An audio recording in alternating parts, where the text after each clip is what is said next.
So in this video I'm going to show you how to produce a simple quiz. This is a simple quiz. There's no fancy bits on it like timings or when the students can or can't do it, and so forth. This is just a simple quiz, but you can always change it and put the fancy embellishments on at a later date. So the first thing you need to do is, assuming that you've got editing rights to the page you're referring to, is look in the top right hand corner here to see if you've got the symbol that says turn editing on. If you've got that, then click on that and turn the editing on, and you'll see lots of other icons come up, like those there for editing certain parts of the page. What we're looking for is add an activity or resource. Now you'll find these in various places around the page, but what you need to do is pick one where you want to put the activity or resource. You can move them about later on, like all things with Moodle, they're not set in stone. So let's click on there, and that brings up an option box with all the activities, resources that you can use in Moodle. We want the quiz one, so we're going to click on quiz. Gives you quite a lengthy description of what it can and can't do. I'm happy with that, so I'm going to click add at the bottom here, and that takes us into the quiz editing page. Like everything with Moodle, you've got to give it a name, so I'm just going to call this practice quiz 01. Okay, you can call it anything you like. You can put a description in to describe what the quiz is about, but you don't have to do that, and we're not bothered in this case here. At this point we could just simply save and return to the course, and that's the quiz produced. However, when the quiz is actually being run, all the questions you've got will all appear on one page, and if you've got a big quiz, then the students are going to have to be scrolling down a long way to find the question they want to deal with. So what I prefer to do is have all the questions, just as they would do on the City and Guilds Evolve exam, all on separate pages. Now the way to do that is to click in layout, and you'll see there, first of all, question order shuffled randomly. You can either as shown on the edit screen or shuffled randomly. I prefer generally to have them shuffled randomly. If you want the questions to come in a set order, then obviously do the other option.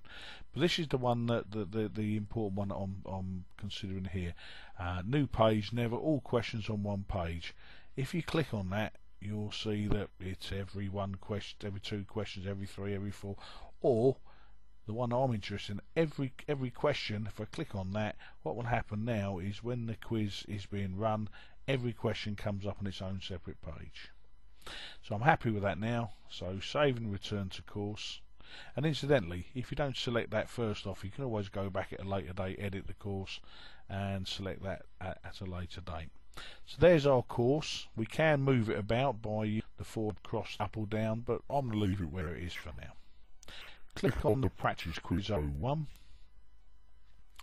and this brings up this box here, but it says no questions have been added yet, which we haven't done, so it's a pretty pointless quiz at this moment in time. You notice at this point there is a edit quiz box, so click on that, and that brings up our question bank that we've previously done, and there's the three questions that over previous videos we've entered into the question bank. They're all in order of question type at present.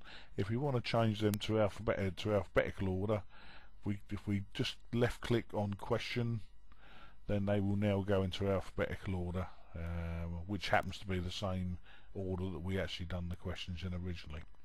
To add the questions to the quiz, I can click on individual questions like so, or I can select the box at the top if I want all the questions, and all the questions get selected, and then here it says with selected add to quiz.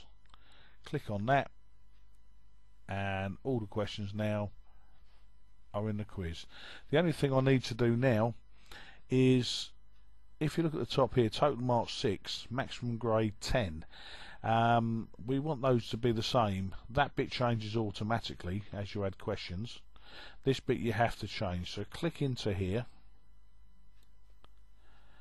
and change that 10 for 6 and then hit save. Make sure it changes. There it goes.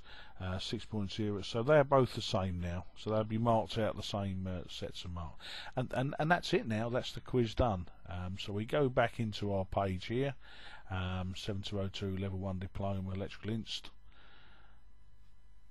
And there's our quiz. So let's give it a run. So you see that's changed now. Now we've got questions in there. We can now a quiz. So quiz.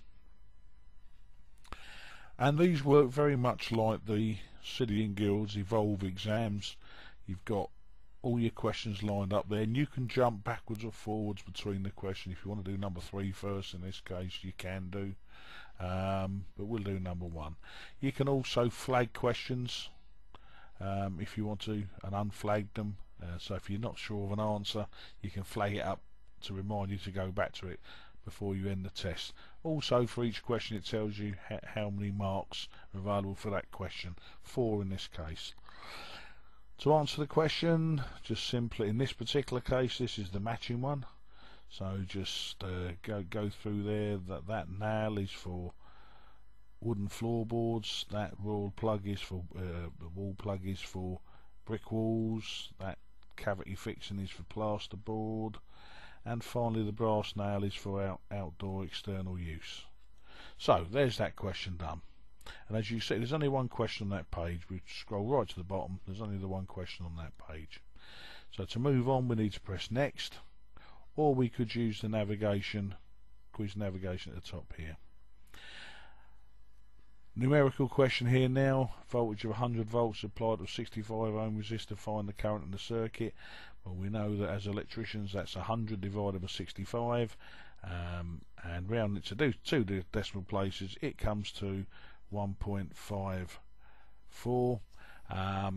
So we're happy with that. Incidentally, you'll notice that question 1 is now greyed out, to such showing that we've actually made a response to that.